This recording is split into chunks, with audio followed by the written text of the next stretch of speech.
This week on Wind Tunnel. McKean Parts Icebreaker, the opening of the NASCAR Advanced Auto Parts Weekly Series activities. This is it for Helio Castroneves and Meyer Shank. But Helio Castroneves, Meyer Shank Racing, they won the 50th edition. They're going to win the 60th edition as well. We'd have Sunday morning meetings with NASCAR, and it would end up in an argument because they wanted to do something that I thought was totally ridiculous. And I would tell them, and it became a bumping of heads. They didn't agree with me, and I didn't agree with them. And so Shanks and I are talking. And Shanks says, well, how much longer do you want to do this? I said, I'm going to tell you what, I think I'm going to quit right now. Joey Logano leads Kyle Busch by 3 car lengths to the checkered flag. Wind Tunnel is brought to you by Advance Auto Parts, the official auto parts retailer of NASCAR. Here's your host, Jack Arute. First, it was the 60th running of the Rolex 24. Then, NASCAR made history when they converted the iconic LA Memorial Coliseum into a racing bull ring. And in between, NASCAR's Advance Auto Parts 2022 campaign got underway. And I caught up with NASCAR Hall of Famer and old friend Darrell Waltrip, only to uncover during our conversation how he came up with his trademark Boogity Boogity Boogity. Hey everyone, I'm glad that you joined me this week inside the Wind Tunnel. I hope that you'll discover some things that you didn't know before you listened to this episode. Michael Shank is the co-owner of IMSA's Meyer Shank Racing. He drops in to recount his team's Rolex 24 victory in the IMSA WeatherTech Series. He'll also opine on the possibilities that his driver, Helio Castroneves, may in the future find his way into a Daytona 500 ride. And Lenny Batycki from BRN's At the Track and I will preview the 2022 Advanced Auto Parts NASCAR Weekly Racing Series season, and we'll also discuss what the effect of that clash at the Coliseum may or may not have upon the future of the short track racing world. So tighten up those belts. We are about to go green. Up first, I wanted to drive for a man that I knew would take me from just being a race car driver to a champion. And because I'd seen what he did with Cale, and I wanted that too. Dale Yarborough nicknamed him Jaws. He put together a driving career that paved his way into NASCAR's Hall of Fame. He celebrated his 75th birthday this past weekend, but believe me, age has not tempered his outspokenness. Darrell Waltrip joins me here next, inside the Wind Tunnel. With Advance Auto Parts, you can get the part you need from the comfort of your garage. We have a wide variety of parts in stock, and you can get them fast. Order online with Advance Same Day and get your part with same-day pickup in-store, same-day curbside, or same-day delivery. It's the fastest way to get the part you need, where you need it, when you need it. Advance your auto at Advance Auto Parts and participating CarQuest locations. See store for details. You're entering the Wind Tunnel. No spin, no bull, just chat. Darrell Waltrip receives the checkered flag and first place. It's been the lucky weeks. Last week winning in Richmond and right here at Rockingham. Darrell Waltrip wins again, makes it 2 in a row. Car number 11, driven by Darrell Waltrip, has dominated NASCAR Grand National Racing, winning almost every race it enters. Well, over his almost 30-year NASCAR Cup career, my next guest nailed 84 wins and 3 Cup titles. After hanging up his helmet, he helped launch NASCAR on Fox's TV coverage, where his signature Boogity Boogity Boogity, let's go racing, guys, became an iconic phrase. I am truly pleased to have NASCAR Hall of Famer Darrell Waltrip join me here in the Wind Tunnel. Darrell, before we get into really the meat of this interview, how in the heck did you ever come up with the term Boogity Boogity Boogity? So David Hill, my boss, you know David Hill, he's president of Fox Sports West for years, and he's from Australia, and he's kind of a nutcase, and so I hate it when they say, and the green flag is in the air, and they race off into turn one. I thought, what the hell is that all about? You know, I mean, they've obviously never been behind the wheel of one of these 700 horsepower cars. charging down into turn one with holding your breath, hoping that it sticks. Because if it sticks, it's probably going to be okay. But anyways, I'm telling David Hill one day, I said, man, got to be a better way to start these races. We need some excitement. Get excited. He said, well, you're a smart guy. You come up with something. And so I was in the motorhome, and I was listening to XM radio, Channel 58, and the song Ray Stevens came on, and it was called The Streak. And Ray was singing, he said, here they come, boogity, boogity. Here comes, Boogity, boogity. there goes, Boogity, boogity. and he ain't wearing no clothes. Oh, yes, they call him the street. That's it. That's it. That's what we got to have. That's what we need. So I go to the television booth, and I tell Mike Joy and Larry McReynolds, I said, I'm going to get ready to start racing. I told Mike, I said, I got this. He said, what do you mean you got it? I said, let me handle this. I got this. So they're coming off turn 4. 1,600 feet to the start line. And Mike, what I look 100,000 people on their feet anticipating the start of this race. Green flags in the air. Boogity, boogity, boogity. Let's go racing at Daytona, boys. Dead silent. I mean, Mike looked at me and Larry looked at me like, have you lost your freaking mind? What is wrong with you? What are you doing? I said, well, that's the way I think we should start this race. I said, I think that's exciting. It's fun. And look, you know, like I do, if it's not exciting, if it's not fun, and it has to be a little bit informative when you're doing TV or radio or a broadcast, you gotta have some information, but you gotta have a good time doing it. And so many times I see these analysts, they look like they're in pain, look like they're in agony, pain and agony and defeat. So anyway, that was how I started that race. And David Hill came to me after the race. He said, I loved it. We'll do it every week. And so we did it every week until I quit. So Ray Stevens is a good friend of mine. So Ray calls Ed Silva, who's my attorney, and he's Ray's attorney. And Ray said, I'm suing DW. And Ed said, for what? He said, he stole my phrase. He stole my boogity boogity. I'm suing him. And of course, it was a big joke. You know, he was kidding. He was not mad about it. He was kind of flattered that I took it to that level. And but we had a good time with it.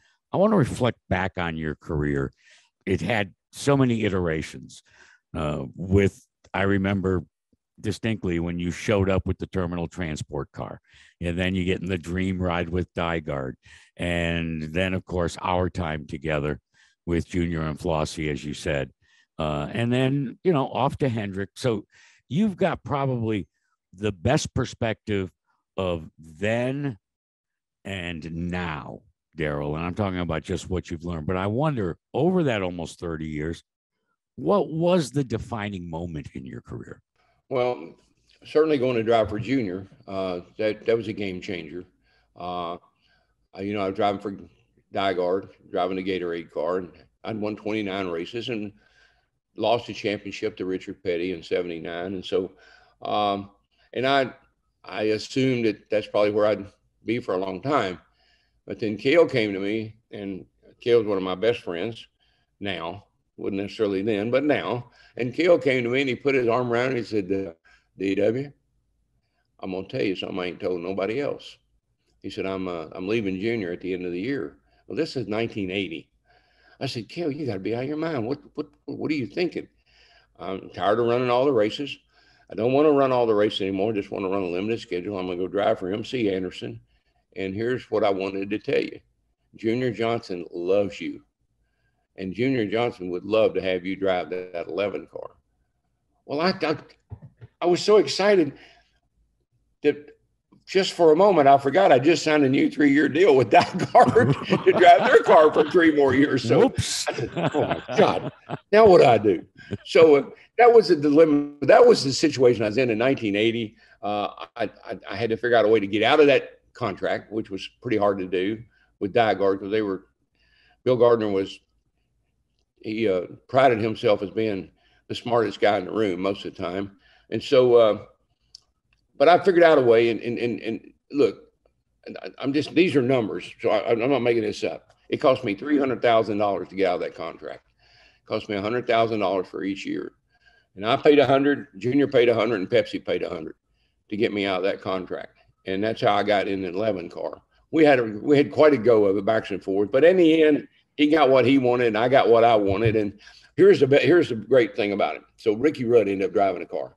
So we're in Charlotte, and Gardner says, "Look, you be here Monday morning at 8 o'clock with $300,000, or we got no deal." Well, this is Friday. When the hell am I going to get $300,000? It's Friday afternoon. So I go up to Owensboro and I talk to my father-in-law, and he loans me the 100. I talked to Junior, he got his 100. He talked to Pepsi, they got their 100. So I think Gardner thought he had me. He figured I couldn't get that $300,000 raised up by Monday morning, 8 o'clock, but I did.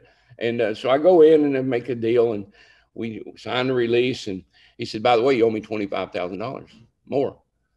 I said, whoa. That's not our deal. He said, "Oh, yeah." He said, "Are you in the Bud Shootout?"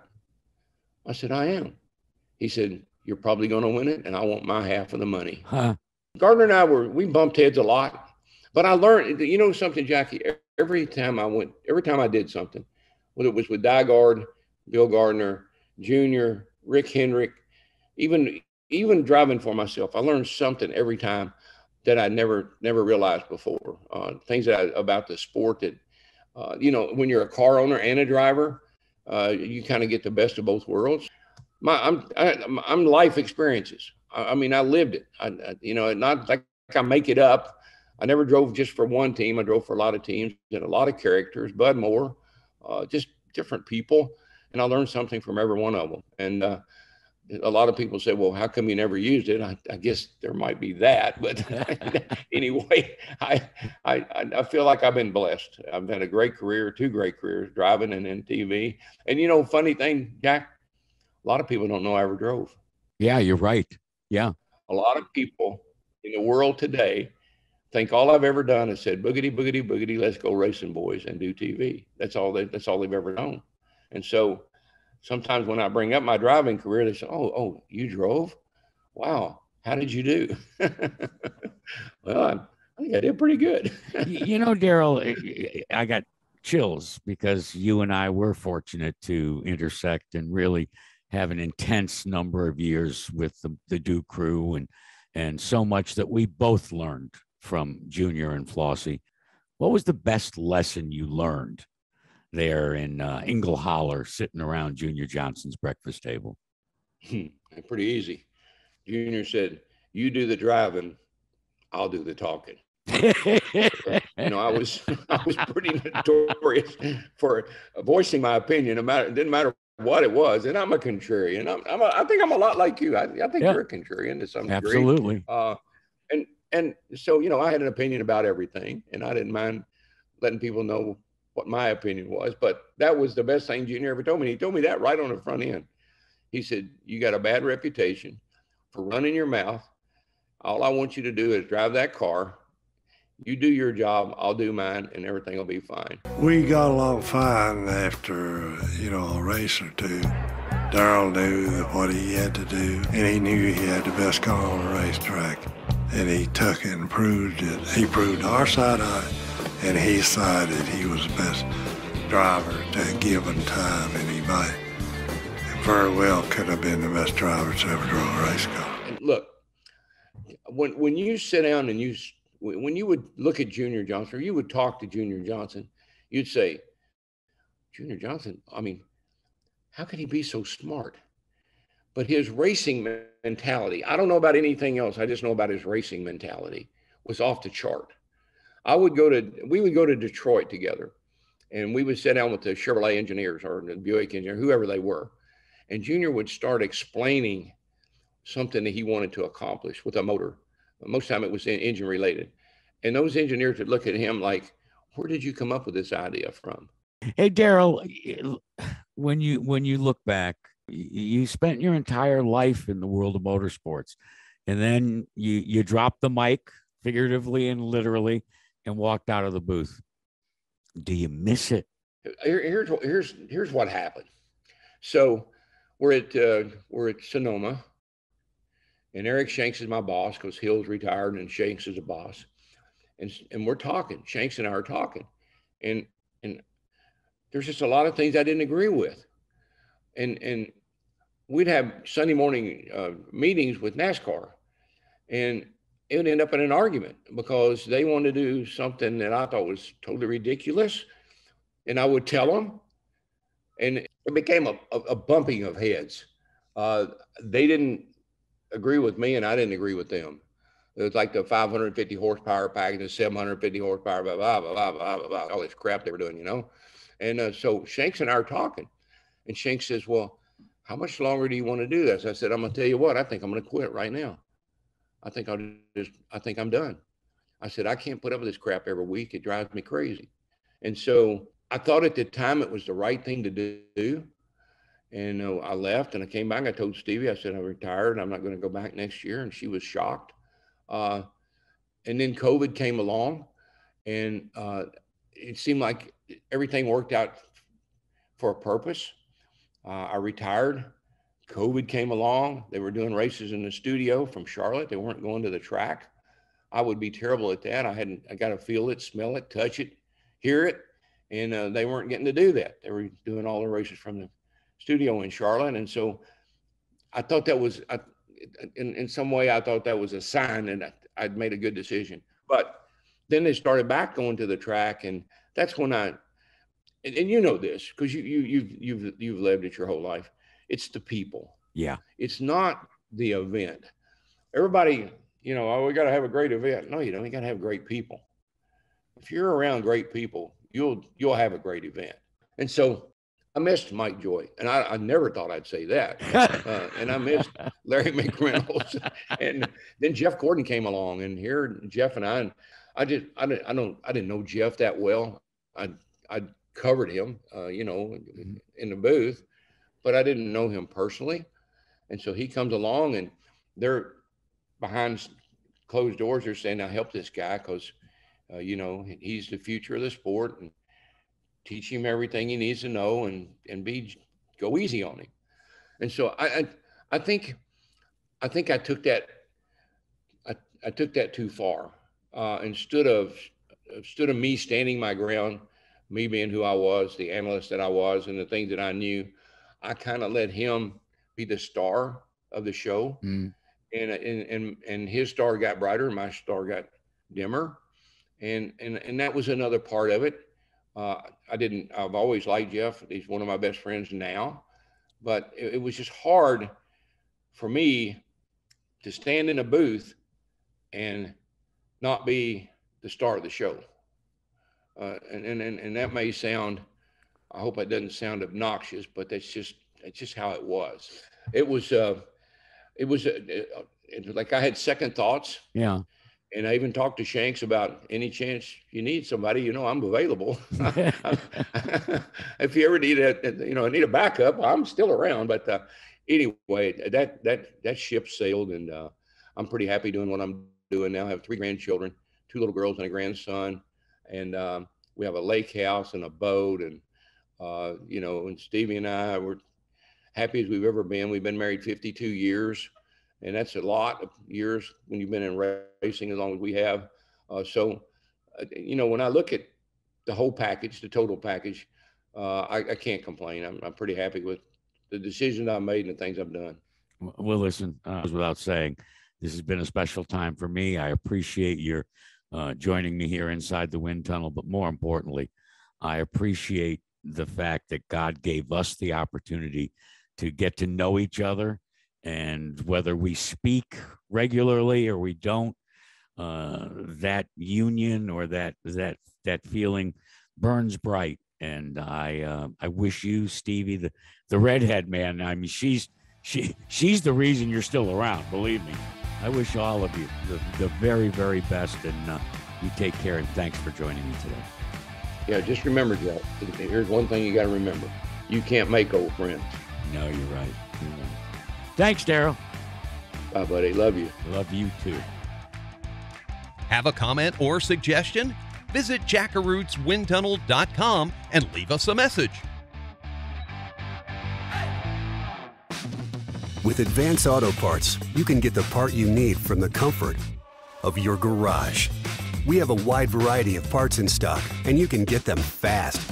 Order online with Advance Same Day and get your part with same-day pickup in-store, same-day curbside, or same-day delivery.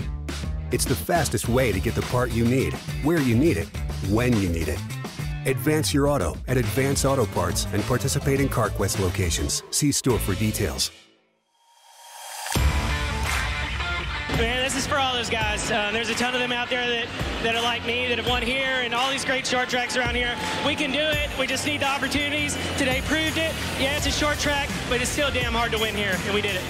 They are hometown heroes, drivers who put their passion on the line in front of their friends. Here we go, 3 wide, got Sellers up into marble. Halfway home in this one, and here is the fight for the lead off turn 4. He heads for the checkered flag. They're 3 wide in 2 different rows. Time now to focus the spotlight on hometown heroes with this week's Advance Auto Parts Victory Lap. Brought to you by the NASCAR Advance Auto Parts Weekly Racing Series, driving local racing in local communities forward. The laps winding down, the Keen Parts Icebreaker, the opening of the NASCAR Advance Auto Parts Weekly Series activities here at Florence Motor Speedway. 2 laps to go for the number 8 of Josh Berry. A little bit of lap traffic ahead of him. It's Josh Berry with a healthy lead. Going to come out of corner number 4 and see the white flag first. Final lap from Florence in the Keen Parts Icebreaker. Josh Berry made his way towards the front, made his statement, made the move for the lead just past the halfway point and drove away and drove off into the sunset with the victory here as they come through 3 and 4. Josh Berry is going to come across the line as the winner of the Keen Parts Icebreaker, and a big win at that. Berry is the winner here this afternoon from Florence. Coming to green to start the Busch Light Clash at the Coliseum. And we are green. Boy, Reddick with a good drive off on the outside. No advantage there. Kyle Busch roughs him up just a little bit. Kyle Larson looked to the bottom. Nothing there. Haley gets in line. Gets a boot from Byron. Still side by side for the lead. And into the wall goes Haley. 2 laps to go. Logano extends his advantage, but now traffic ahead. Kyle's struggling. He can't get through the middle of the corner anymore. It's starting to slide up, getting in. Oh, Logano. Wallace wouldn't give the inside. Logano had to check up. White flag, last lap. Joey Logano leads Kyle Busch by 2-3 car lengths to the checkered flag. Burn it down, Logano. Well, over the last couple of weeks, some geographic areas in the United States have been successful in shaking off the winter doldrums and getting back to NASCAR Advance Auto Parts Weekly Racing Series action. It was the Chilly Willy out in Tucson, Arizona, and most recently, this past weekend, at Florence Motor Speedway, where Lenny Batycki was part of the Flow Racing coverage. It was time for the icebreaker, and Lenny joins us now. Lenny, it is good to see the NASCAR Advance Auto Parts Weekly Racing Series starting to come out of its winter slumber and starting to shake up things around the country. Pretty good crowd there at Florence last Saturday afternoon. They really did have a good crowd. And even though the temperature was only in the 40s, the wind was just cutting. So those folks had to endure something somewhere close to 28, 29 degree weather for a good part of the program. But they saw a hot one. Indeed, they did. And what was interesting to me is the return, a triumphant return by Josh Berry. Not last season, but the season prior's Advance Auto Parts Weekly Racing Series national titleist that went on to win a couple of big-time races at the Xfinity level and is about to embark on a full-time ride in the Xfinity. But I found it really fascinating that he, at least seems to me, he is going to refuse to give up what he enjoys the most, and that's twisting and turning on the short tracks of America. Yeah, this kid, Josh Berry, came from the Nashville Fairgrounds tracks up that away. And he's even an iRacer. That's really how he and Dale Jr. got together from that way, raced legends, but loves the grassroots. And it's exciting to see him rise up from really all just hard work. That's what he's done. He worked at Dale Jr.'s place. And I mean, I saw him crew chiefing and working as a tire guy for a number of these rising stars that had passed through there that are now, some of them in the Cup Series, but always head down and getting it done. And his opportunity finally came. Last week, we kicked off season 2 by celebrating with Peyton Sellers, last year's national titleist, who is on the mend with knee surgery during the offseason. But he brought up a very valid point. He said it's now changed a great deal from when he won his first title, oh, so many years ago. The entire weekly racing series population is just peppered with young guns. And we saw that with the youngster that sat on the pole and fought his way back to a podium finish right there at Florence. Yeah, Zach Miracle did a fantastic job. Unbelievable, yeah. Managing those tires, riding the high rim of this racetrack. And that's his third pole in a row. And finally, he sealed the deal enough to get up on the podium second behind, arguably, the best pavement specialist going right now, Josh Berry. So kudos to him. And I think Peyton is right. You used to have the guys that would race year after, the Wayne Pattersons, the Barry Beggerleys, that would stay in the grassroots and know that that's where they wanted to be. Now these young kids want to shoot through there and find a truck ride. Survey the situation. We talked about it during the off season, that finally we're not only coming out of the winter slumbers, but we're also emerging from a 2-year battle with a pandemic known as COVID-19. A lot of local short tracks have had to make adjustments. They've continued to operate. But as we look at the 2022 campaign, top to bottom, from one end of the country to the other, just how healthy do you think this weekly racing series sponsored by Advance Auto Parts in NASCAR is?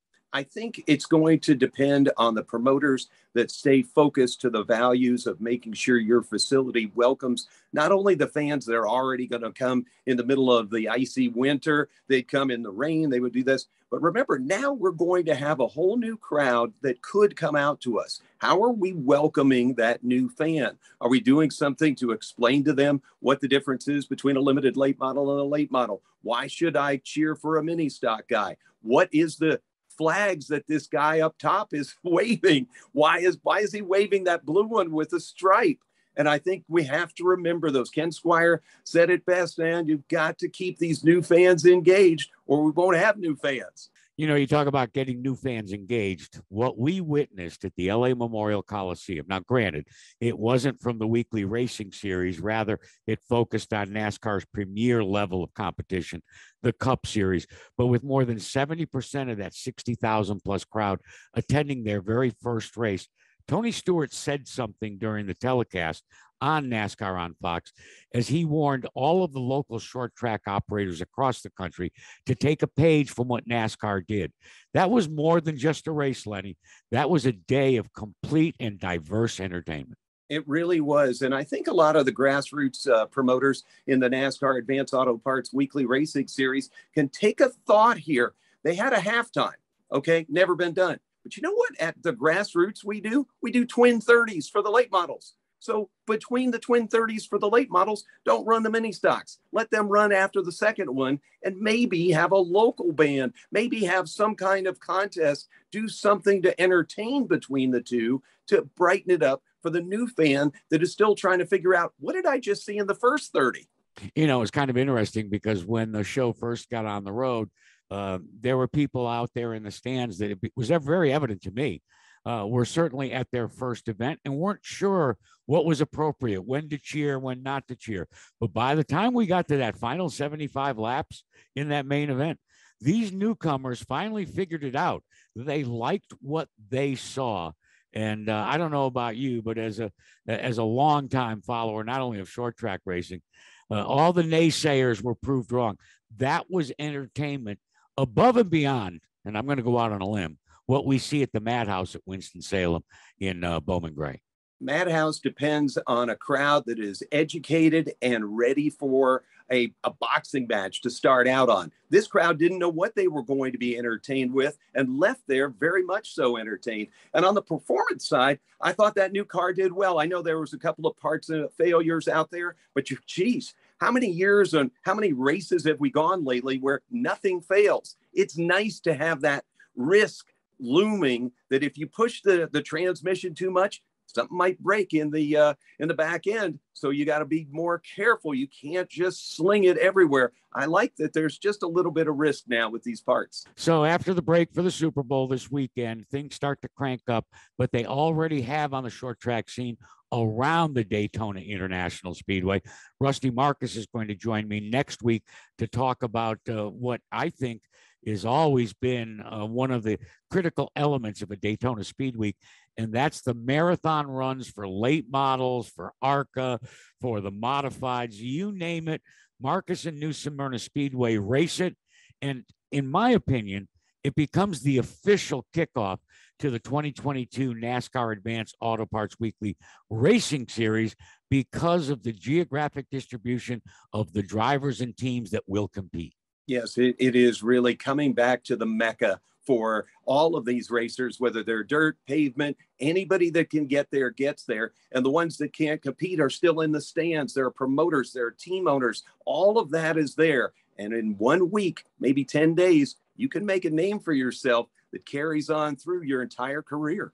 All right. As I've said many, many times, you are the host of PRN's At the Track, your one-stop source for all that is the American short track racing scene. What's on the agenda in the forthcoming episodes there at PRN? Well, we'll be recording today the likes of Casey Schumann, who is a part of managing the Extreme Series for the World Racing Group. That'll be something that'll be kicking off in the next few weeks. We'll also have Cindy Brett, who has just become the marketing and promotions director at South Georgia's Needmore Speedway. And we'll have Alabama's Sam Seawright, who won the Valvoline Series race up at Boyd Speedway last weekend. So some regional names, a national name, and we hope fans will tune in at goprn.com and definitely give us a follow at PRN's At the Track on Twitter. Lenny, it's always a pleasure. We'll visit with you again next week. Thanks so much. Thank you, sir. Bye-bye. You've been listening to the Advance Auto Parts Victory Lap, brought to you by the NASCAR Advance Auto Parts Weekly Racing Series, driving local racing in local communities forward.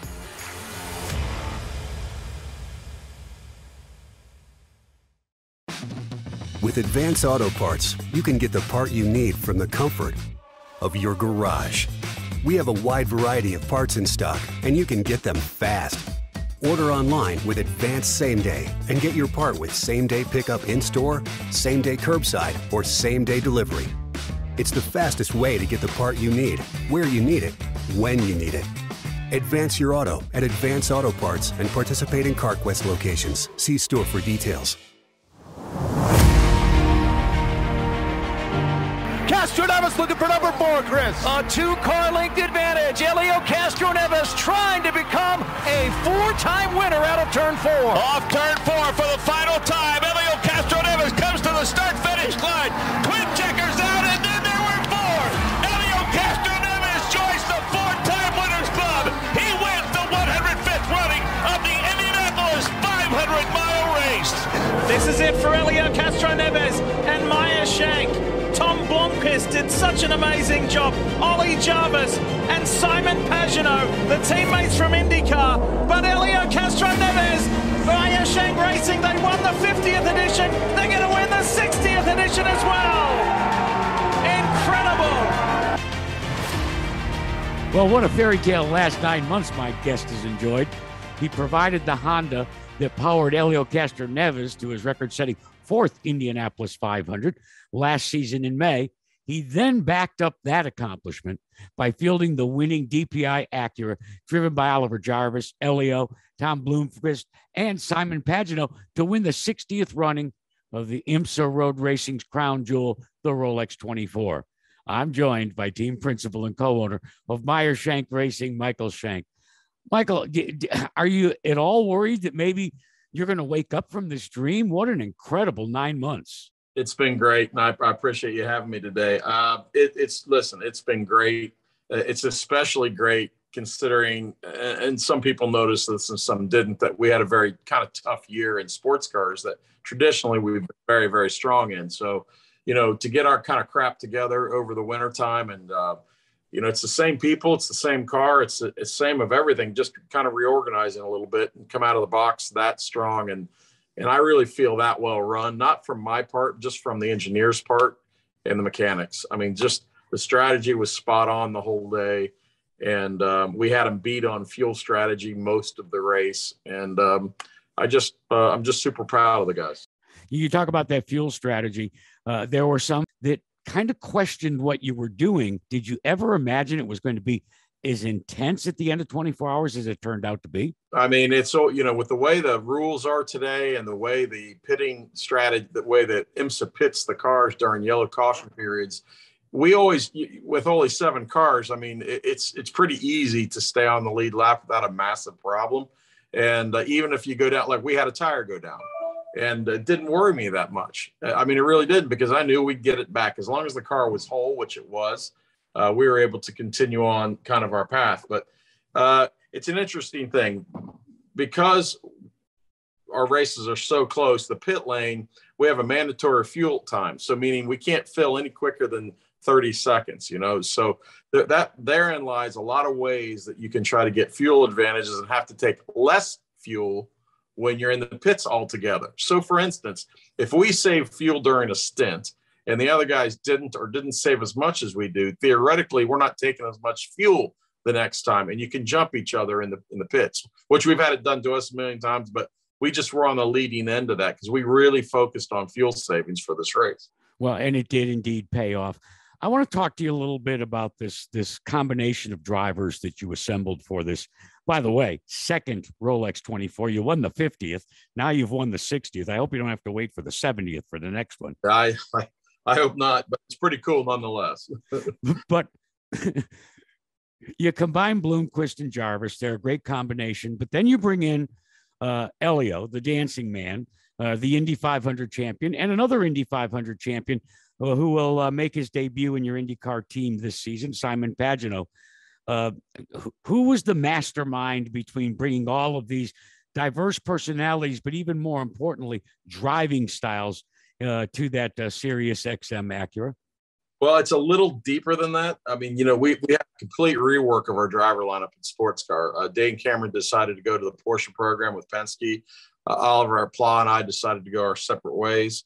So we needed to regroup completely. So I went out in the sports car world and found some guys I thought could be rock stars with very little training and could just drop into the program and be successful. The other 2 guys, it's just a compliment to what we're doing in-house here. When we have 2 experienced guys that have driven this car for Roger, the sports car I'm talking now, they're already in-house. Why wouldn't I use them? In fact, it's almost insulting if I don't use them, right, from their perspective. They have the passion, they have the knowledge. They know, why wouldn't we use them? So that was actually pretty easy. But we were a little worried because we had a total reshuffle of our driver lineup. We didn't know totally what we had. We had tested Tom Bloomquist back at Atlanta in October, I believe, and he was a rock star immediately. And we left that test and I signed him up. So lots more to come though. But we have Sebring coming up next. And as we sit here and talk today, I have Helio scheduled to drive with the other 2. There could be a schedule conflict I'm still working through. We'll see. I want to talk for a moment because in the post Rolex 24 celebration, Castroneves, leave it to him to drop the bomb that, after SRX and now winning a 24 Rolex 24 and winning the Indy 500. And I'm going to paraphrase. He wants to expand his horizons and actually mentioned how much he would love to run the Daytona 500. What do you think of that, Shank? Listen, I would never hold him back. I can tell you that. And he would do fine at this stage in his life. There's no question. The Daytona race is fairly easy. And from a physical standpoint, I think there's a chess match part of it and side drafting you would have to learn, but he's very intuitive that way. He'll pick it up. So there's no question he could do it. There's no question. And it's just, is there anyone out there that thinks that it would be a benefit to have him on their team rather than maybe someone on their team now? Or, there's so many people that want to be with, he's so magnetic to talk to. People love being around him and want to be involved with him. And it's really helped our partnership side, our sponsorship sales. And it's just because he's got that personality that people want to support what he does. And he's so good with the partners. So there's definitely a way. Yeah, well, there's definitely a way, but I didn't hear you mention anything about you taking a look at it. Listen, we are so stretched to do the 2 Indy cars, and my wife already thinks I'm crazy. So I want to circle back for just a second to what you alluded to, that 2021 certainly was an underachieving effort on your part in the IMSA WeatherTech series. And you talked about the off season. So how did you get the ship pointed back in the right direction, Mike? Well, honestly, it just took preparation. To be fair to my group, because they get mad when I talk about this publicly, but we for the first half of 2021, we struggled with controlling the car, right? We just didn't have a consistent balance that we could count on. From halfway on, though, forward, if you really go dig into the numbers, you'll find that our car was very competitive. And we didn't get great results because of just various things, right? So I knew we were on the right track. We just needed to get, engineering lined up a little bit better and job assignments lined up a little bit better, and that communication path, if you will, a little bit better. Then also, just having more time with the car and more time on the pull down rig. And these cars are very sensitive to body work angles and measuring. They have to be on the surface plate a lot to make sure they're consistent. Just being able to do all those things and get them under one roof was very important.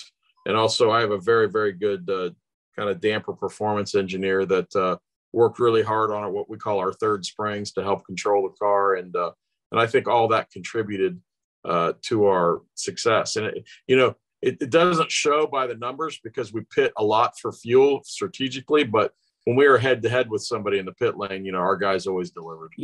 I mentioned that you're a factory backed Acura team. There was a lot of big news a couple of years ago when you picked up after the departure of Team Penske. What does that provide Meyer Shank Racing in the IMSA series? The fact that you are carrying the factory backing of Acura? Yeah, it's depth. It's just depth of application, meaning it's not only our team, but we have everything from HPD and Honda to support the program. And by the way, we go up to the wind tunnel in Bell Fountain here, Marysville, Ohio, we use assets that they have that they can provide to help better the program.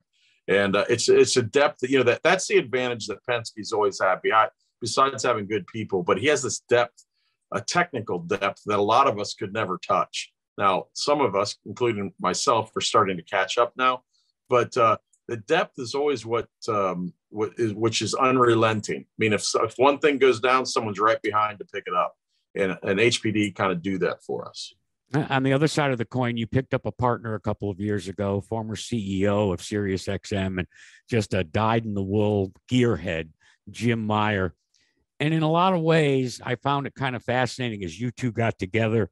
He brought some strengths that maybe were not your strengths and vice versa. But listening to him constantly, I tend to believe that you're the guy that's got to ride the bridle, because if Jim Meyer had his way, he'd want to go out and win not only in Indy Car and IMSA WeatherTech Racing Series, but in golf carts, in push carts, it doesn't matter what. He just wants to win everything. He is an amazing person, Jack. And he is very unbridled, but he's extremely good. What he brought to MSR from the marketing side is just, I needed it desperately. And he was the guy for that. And he is so good in boardroom settings. He is used to being the king and the guy, but actually he has so much knowledge of human nature more than anything. Not to mention his network, his phone, if you get on his phone book there, you can't imagine who you find in there. And that depth on that side was definitely something that he and that the MSR, the old MSR needed. And I can tell you another little thing, his son is going to go to work for us soon too. And we look forward to that. Well, one great thing that maybe most of my listeners don't know is he also possesses the largest supply of pink golf shirts of anybody in the world. That's the way you can pick them out. Well, it's the most unironed pink shirt you've ever seen. Yeah, that too. Hey, Michael, I couldn't be happier for you and your organization. What a way to kick off your new digs there in Ohio. Good luck in Sebring, and we're going to chat a lot, I'm sure, not only during the IMSA season, now that Wind Tunnel is trying to serve that much underserved universe in the podcasting business, but also when we drop the green flag on the 2022 NTT IndyCar Series. Thanks again. Be well. We look forward to it. Thank you. We'll wrap things up after this timeout. Wind Tunnel is now available on Amazon Alexa.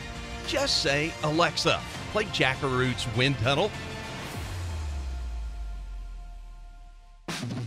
With Advance Auto Parts, you can get the part you need from the comfort of your garage.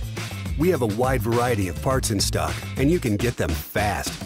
Order online with Advanced Same Day and get your part with same-day pickup in-store, same-day curbside, or same-day delivery. It's the fastest way to get the part you need, where you need it, when you need it. Advance your auto at Advance Auto Parts and participating CarQuest locations. See store for details. I hope that you enjoyed this week's Wind Tunnel episode. Next week, I'll preview this upcoming weekend's Great American Race, the Daytona 500, with Stewart Haas Racing's Director of Competition, Greg Ziffidelli. And we'll get the latest from Florida's legendary New Smyrna Speedway when Rusty Marcus drops by, and as Indy Car edges closer to their opener in St. Petersburg, Florida, the reigning NTT IndyCar champion Alex Palou drops in to share with you what he's been up to during the offseason and how he uses donuts to motivate his Chip Ganassi IndyCar team. That's episode 3 of Wind Tunnel, dropping next week. Wind Tunnel is brought to you by Advance Auto Parts, the official auto parts retailer of NASCAR. Follow us on our social media, Twitter, Instagram, Facebook, and LinkedIn. And be sure to subscribe to Wind Tunnel's YouTube channel, where you'll discover bonus content. I'm Lenny Batycki of Performance Racing Network's At the Track Show, saying thank you for joining us today. See you again next week.